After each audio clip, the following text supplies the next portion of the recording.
My dear students, myself doctor Pravinder Singh and और आज हम डिस्कस करते हैं हमारा एक बहुत ही इंपॉर्टेंट टॉपिक है that is hydro allantois and hydro ammonium. So the first is the hydro allantois, इसके बारे में हम डिस्कस करते हैं। These two conditions are we can say the hydroallantois and hydroaminion are related with accumulation of excessive fetal fluid into either allantoic or amniotic cavity, and there is more fluid accumulation and subsequently there is enlargement of abdomen. And in every year there is many cases are reported in North India especially. In such case there is history of related that there is gradual bilateral increase in the size of abdomen, and the animals take fluid and begins eat well. However, the passage of time, the accumulation of more fluid, there is there are other complications including difficulty in sitting and walking. There is respiratory distress and reduced food intake is noticed. And in rectal examinations, hydroallantois can be easily diagnosed with rectal examinations. In abdominal and pelvic cavity, there will be round stress mass occupying most of the space. तो basically क्या होता है कि जो ये दो problems है, ये बेसिकली हमारे नॉर्थ इंडिया में ज़्यादा देखने को मिलती है, स्पेशली हरियाणा में भी बहुत केसेस इसके आते हैं।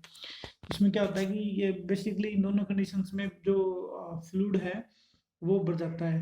और अगर हम बात करें कि हाइड्रोएलेंटोइस की बात करें तो उसमें रेक्टल एग्जामिनेशन में हम इसको ईजिली डायग्नोज कर सकते हैं। जब हम उसको डायग्नोज करेंगे तो एक पेल्विक और अब्डोमिनल कैविटी के अंदर एक राउंड शेप मास ही दिखेगा हमें।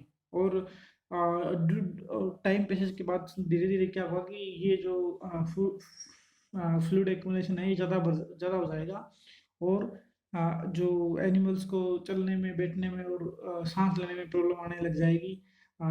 ये सिम्टम्स कॉमन मिलेंगे ऐसे केस में। और उसके बाद in such situation there is difficulty in palpation of fetus. Palpation fetus को पैल्पेट नहीं कर पाओगे आप।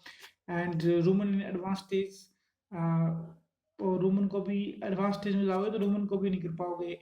अगर आप लेफ्ट फेलेंस से रूमन को वो करते हो, पैल्पेट करते हो, फील करते हो, तो एडवांस स्टेज में उसको भी फील नहीं कर पाओगे।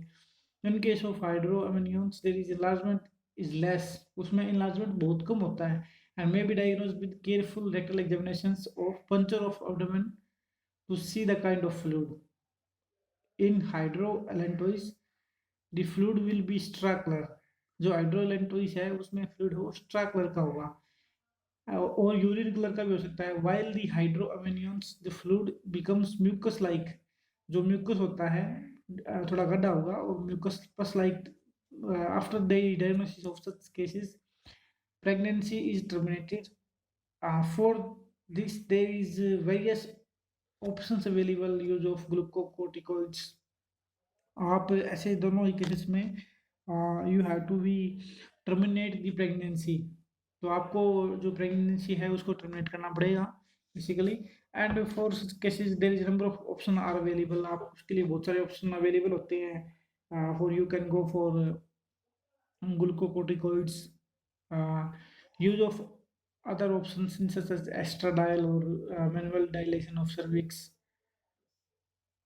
अगर हम उसकी बात करें कि जो एस्ट्राडायल दे सकते हैं for the manual dilation of cervix, and up to the limited success the principal therapy should be directed toward the prevention of hydrovolumic stroke and minimum stress to the animals during the delivery of calf. In most of the cases, the hydroallantois is there is a enlargement of fetus kidney and placentum. You can go for the use of prostaglandin, that there is PG12 alpha or dexamethasone alone lead to the induction of parturitions, but it take a long time to in comparison to both। Prostaglandin prostaglandin की बात करें तो PG12 alpha in such cases induce the parturition in 58 to 72 hours, while in same later defense stem taken by dexamethasone depending upon the stage of gestation।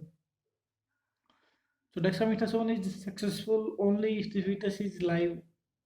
अगर fetus alive है, जिंदा है, तभी dexamethasone काम करता है, अदरवाइज ये काम नहीं करेगा. And use of 25 mg natural prostaglandin PGF2 alpha and synthetic prostaglandin analog of generally cyclics are and closentrol generally analog of prostaglandin. And one should be the very careful for the supplementation of fluid. In many of cases the hydroelectrolysis is loss of fluid up to 55 to 45 to 70 liters. अगर suppose करो कि 75 से 100 litre तक fluid चला गया तो there is problem. Therefore, the intravenous fluids substitutions before, the during, and after the delivery is must. One should be ensured not to allow the expulsion of all accumulated fluid from the uterus, but in the phase to avoid hydrovolumic shock, the mortality is higher in at hydrolentoids as comparison to hydroamnions. In hydroamnions, there is generally the month or head is abnormally and the kidney of fetus is normal. The treatment is the same as in both cases, but the requirement of fluid supplementation is less in hydroamnions as hydroallantois. So basically जो treatment होता है वो basically दोनों का same रहेगा, but in some cases there is excessive excessive loss of fluid from the body. That's why the casualty of animals is observed more in hydroallantois as compared to hydroamnions. But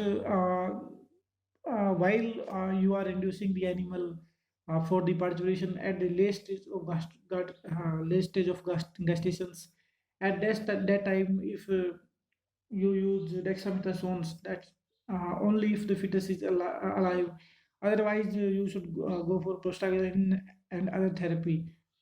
Before the inductions, you should replace the fluid as much as you can, because it may help the animals to soak before the parturition. So you should go for the substitution of the fluid. And basically in hydrolentoids there is casualty is more in as compared to hydroamnions, because there is excessive loss of fluid.